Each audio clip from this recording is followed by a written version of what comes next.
Ahmad tak lama lagi akan pensiun. Ia berpikir untuk mendirikan suatu usaha.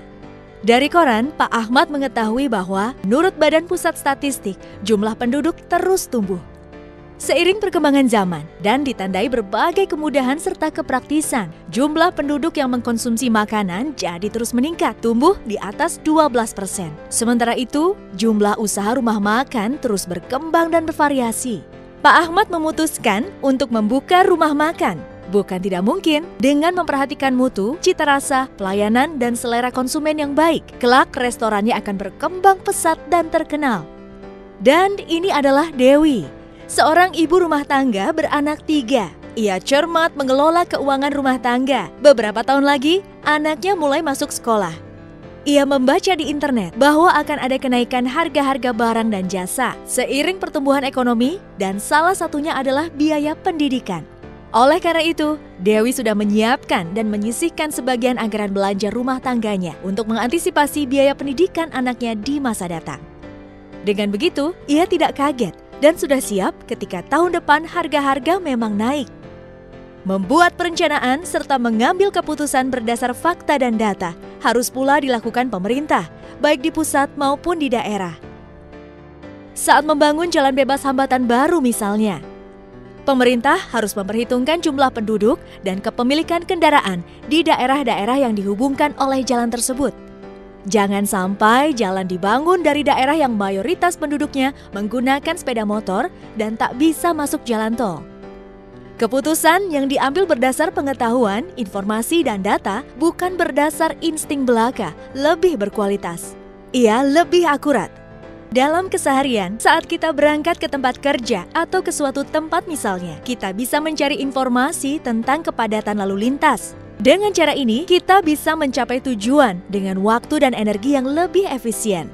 Sekarang ini, pengetahuan, informasi, dan data semakin banyak tersedia dan mudah diakses.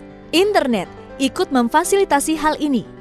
Mengambil kesimpulan dengan benar menjadi lebih mudah. Di tanah air, Badan Pusat Statistik atau BPS adalah lembaga pemerintah penyedia data statistik. Cikal bakal lembaga ini telah hadir sejak zaman Belanda, ketika Direktur Pertanian, Perindustrian, dan Perdagangan Hindia Belanda membuat lembaga yang bertugas mengolah dan mempublikasikan data statistik pada tahun 1920. Di era kemerdekaan, pada 1 Maret 1950, pemerintah menyatukan lembaga-lembaga statistik yang ada ke dalam Kantor Pusat Statistik. Pada tahun 1957, ia berubah menjadi Biro Pusat Statistik. Dan pada tahun 1997, berubah lagi menjadi Badan Pusat Statistik. Dalam perjalanan panjang bangsa membangun dan mengisi kemerdekaan, Badan Pusat Statistik menjadi garda terdepan pengambilan dan penyediaan data untuk mendukung berbagai kebijakan pemerintah dan juga evaluasi hasil pembangunan. Pelaksanaan sensus yang dilakukan setelah kemerdekaan adalah sebagai berikut. Sensus penduduk dimulai dari tahun 1961, 1971, 1980, 1990, 2000, 2010, dan seterusnya. Sejak tahun 1980, ia dilakukan di setiap tahun yang berakhiran 0. Sensus pertanian dimulai tahun 1963, 1973, 1983, 1993, 2003, 2013, dan seterusnya. Di setiap tahun yang berakhiran 3. Sementara itu, sensus ekonomi dimulai sejak tahun 1976, 1986, 1996, 2006, dan seterusnya di setiap tahun yang berakhiran 6. Data-data BPS tak hanya berguna bagi pemerintah, ia juga bermanfaat bagi masyarakat. Untuk bisnis misalnya, data BPS berguna untuk memprediksi sektor-sektor industri potensial. Ia juga memberi gambaran kondisi ekonomi, sehingga para pengusaha dapat membuat perencanaan bisnis dengan lebih baik. Data BPS sangat dapat diandalkan.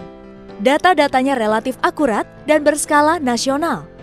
Dalam mengumpulkan data, lembaga tersebut diperkuat kehadiran kantor serta petugas lapangan hingga di tingkat kecamatan di seluruh Nusantara. Beberapa data penting yang disediakan BPS bagi masyarakat adalah 1. Data sosial kependudukan. Di antaranya ada data sebaran penduduk secara geografi dan sebagainya, indeks pembangunan manusia, data kesehatan, data pendidikan, data perumahan, serta data lingkungan hidup. 2. Data ekonomi dan perdagangan.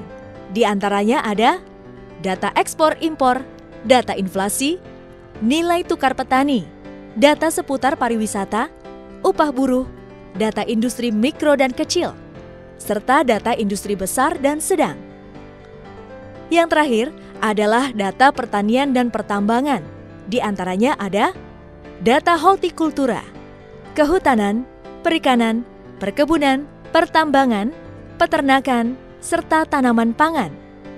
Untuk mengetahui lebih lanjut tentang layanan yang diberikan, kunjungi kantor BPS Pusat di Jakarta, kantor-kantor BPS Provinsi, atau kantor BPS di Kabupaten Kota melalui pelayanan statistik terpadu. Untuk mengakses data-data, kunjungi situs www.bps.go.id dan website BPS Provinsi maupun BPS Kabupaten Kota. Dalam situs tersebut tersedia katalog mikrodata, metadata, serta master file desa atau MFD online. Yakinlah, agar kehidupan kita lebih baik, lakukan perencanaan dan evaluasi, serta ambil keputusan dengan bantuan data yang akurat.